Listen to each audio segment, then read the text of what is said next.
हाँ जी दोस्तों, अनप्लस लन पर मैं आपका दिल से स्वागत करता हूँ। अगर इस चैनल पे पहली बार जुड़े हो तो प्लीज़ इसको सब्सक्राइब कर लीजिए। तो आज तो ये न्यूज़ में हेडलाइंस ही है। मोदी साहब ने जो सोने और चांदी पे ड्यूटी बढ़ा दी है, बस उसी के यही टॉपिक है, इसी के बारे में बात कर रहे हैं।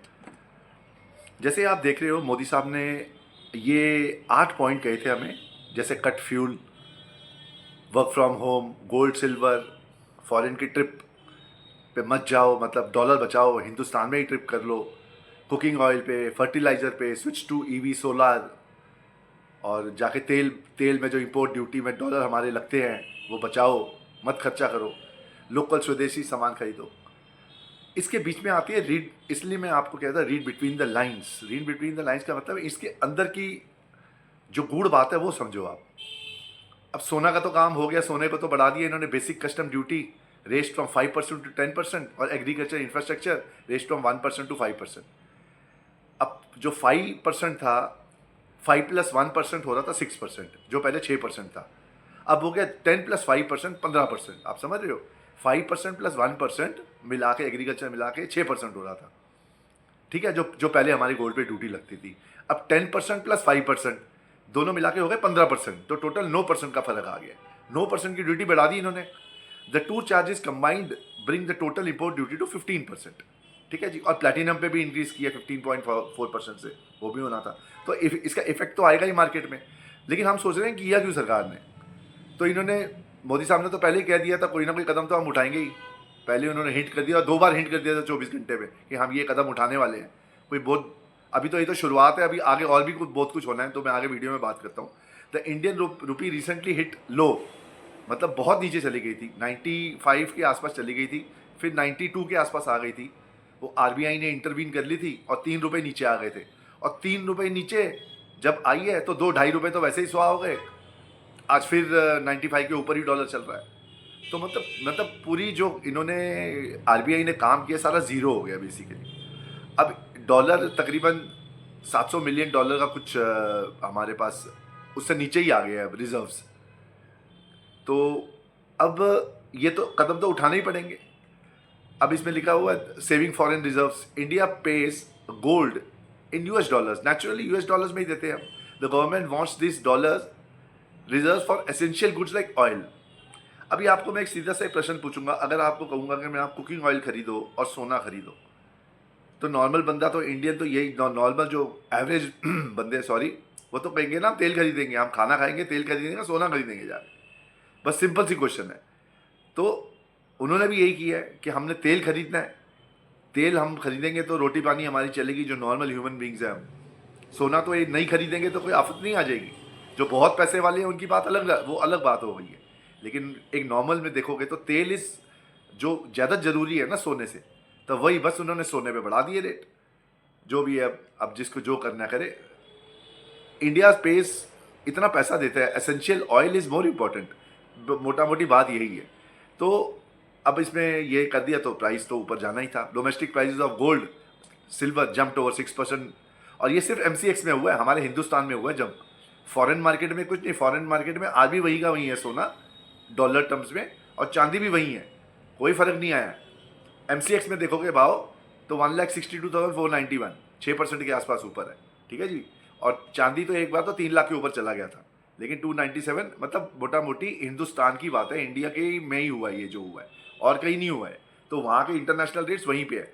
अगर हम इसमें स्टॉक्स की बात कर लेते हैं तो गोल्ड ईटीएफ हो गए, कोटक ईटीएफ हो गया, एसबीआई ईटीएफ, एसबीआई देखो 6% ऊपर है 135 पे, और कोटक सिल्वर वो भी ऊपर ही है, 7-8% ऊपर ही है। तो सोने के और चांदी के जो भी ईटीएफ है सारे ऊपर है, तो नेचुरली होने ही थे। और बाकी सोने वाली कंपनी जैसे मुथूट फाइनेंस हो गई, वो भी 5% ऊपर ही है। तो क्योंकि अगर हम, सोना हमारे पास पड़ा हो तो आज हमारे पास, आपके पास जितना भी सोना पड़ा है उसके रेट बढ़ गए होंगे। अगर हम इस सोने को लेके जाएंगे और इनको कहेंगे फाइनेंस वालों को हमें सोने के बदले पैसे दो, तो हमें फालतू पैसे ही मिलेंगे ना, क्योंकि रेट बढ़ गए हैं। तो ये भी रेट, तो ये भी ज़्यादा कमाएंगे। तो मोटा मोटी बात ये है। अब हिंदुस्तान जिंक देखो, हिंदुस्तान जिंक तो पेरेंट कंपनी है सिल्वर की, तो सबसे ज़्यादा काम इसी का है हिंदुस्तान, वो भी 4% ऊपर है। और वेदांता, वेदांता पेरेंट कंपनी है, सारे इसी की कंपनी है, हिंदुस्तान जिंक, हिंदुस्तान कॉपर, वेदांता, वेदांता फिर वे भी 6% ऊपर। तो हमारी मोटा मोटी बात है, व्हाट नेक्स्ट, इसके बाद क्या होना है, इसके बाद जो कार्यक्रम होना है सर, इसके बाद जो होगा वो होगा, मेन अटैक होगा फ्यूल पे, cut fuel uses. Work from home तो शिफ्ट तो ऑलरेडी चल ही रहा है, सिल्वर गोल्ड के इनके रेट बढ़ा दिए, फॉरेन के जो ट्रैवल अगर करना है तो उस पर टैक्स लगा देंगे या ड्यूटी लगा देंगे, एक ही बात है, टैक्स लगा दो ड्यूटी लगा दो। जो अगला वार है वो फ्यूल का ही है। अगर तेल के रेट बढ़ गए तो आपको मार्केट में लालम लाल नज़र आ जाएगी मार्केट, क्योंकि ये बढ़ गए तो समझ लो सारा कुछ ही बढ़ गया, हर एक चीज़ के रेट बढ़ जाएंगे, ठीक है। और रेट बढ़ जाएंगे तो इन्फ्लेशन बढ़ेगी, इन्फ्लेशन बढ़ेगी तो उसका कॉन्सिक्वेंस क्या है, जो रिजर्व बैंक है हमारा वो रेट कट नहीं करेगा, रेट कट नहीं होंगे, इन्फ्लेशन बढ़ जाएगी तो रेट कट नहीं होंगे, और ये भी पॉसिबिलिटी है कि रेट हाइक ना हो जाए। इसका मतलब है रेट हाइक होने की प्रोबेबिलिटी है। रेट कम, हम तो सोचते थे कि रेट कम होगा, मार्केट बढ़ेगी, ठीक है, क्योंकि तेल के रेट बढ़ रहे हैं, सब कुछ इन्फ्लेशन बढ़ रही है, तो सरकार वो रिजर्व बैंक ऑफ इंडिया को तो रेट नीचे की जगह बढ़ाने पड़ेंगे रेट ऑफ इंटरेस्ट। तो ये एक बहुत बड़ा खतरा है मार्केट पॉइंट ऑफ व्यू से। तो अभी सोने का काम हो गया, तेल का काम हो गया, ठीक है। अब देखो आप समझ लो कि जैसे सोलर की है, सोलर में तो कुछ डिस्काउंट दे देंगे, कुछ वो बता देंगे कि हाँ भाई ये कम है, ये यूज़ कर लो।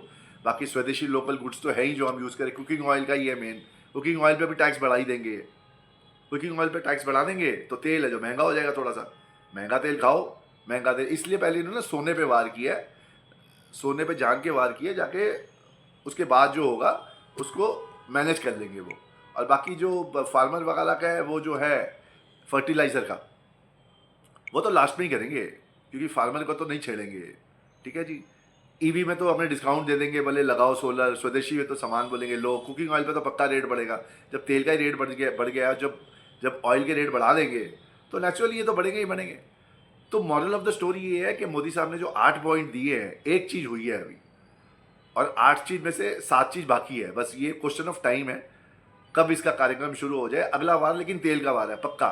ऑयल रेट बढ़ गए तो हम भी जानते हैं, आप भी जानते हो, पक्का रेट बढ़ने वाले हैं, ये कब बढ़ेंगे बस इट्स क्वेश्चन ऑफ टाइम। ये समझ लो कभी भी एक न्यूज़ आ जाएगी, जैसे आज आ गई ना सोने की रेट बढ़ा दी है, वैसे कभी भी न्यूज़ का इंतजार करो, आ जाएगी, और जिस दिन आ गई है फिर मार्केट की लंका लगेगी उस दिन अच्छी खासी। तो अभी आराम से बैठो, देखो क्या हो रहा है, पहले पोजिशन सिचुएशन को देखो, सबसे बड़ी बात है ईरान इराक वॉर का जो है पोजीशन वो भी देखो, क्या कर रहे हैं अमेरिका, ट्रम्प साहब क्या कर रहे हैं, ये है। उसके बाद इन्वेस्टमेंट के बारे में सोचो, तो म्यूचुअल फंड में इन्वेस्टमेंट है, SIP है, वो चलते रहने दो, बाकी ज़्यादा दिमाग के घोड़े दौड़ाओ मत। और आप अगर लॉन्ग टर्म के लिए कुछ ले रहे हो, कुछ कर रहे हो तो फिर ठीक है, शॉर्ट टर्म में रिस्क है, बाकी पैसा आपका है तो डिसीजन भी आपका होगा। मैं तो ये वीडियो बना रहा हूँ एजुकेशनल पर्पज़ से, मेरा काम है आपको बताना, एजुकेशनल पर्पज़ से ही बता रहा हूँ मैं, बाकी डिसीजन आपकी है क्योंकि पैसा आपका है, ठीक है जी। तो अब इसी के साथ थैंक यू सो मच। अगर आपको ये पसंद आए वीडियो तो प्लीज़ मेरे वीडियो को लाइक सब्सक्राइब कीजिए, और हो सके तो कमेंट कीजिए। अगर आपको पसंद है तो please, thank you so much, thank you very much.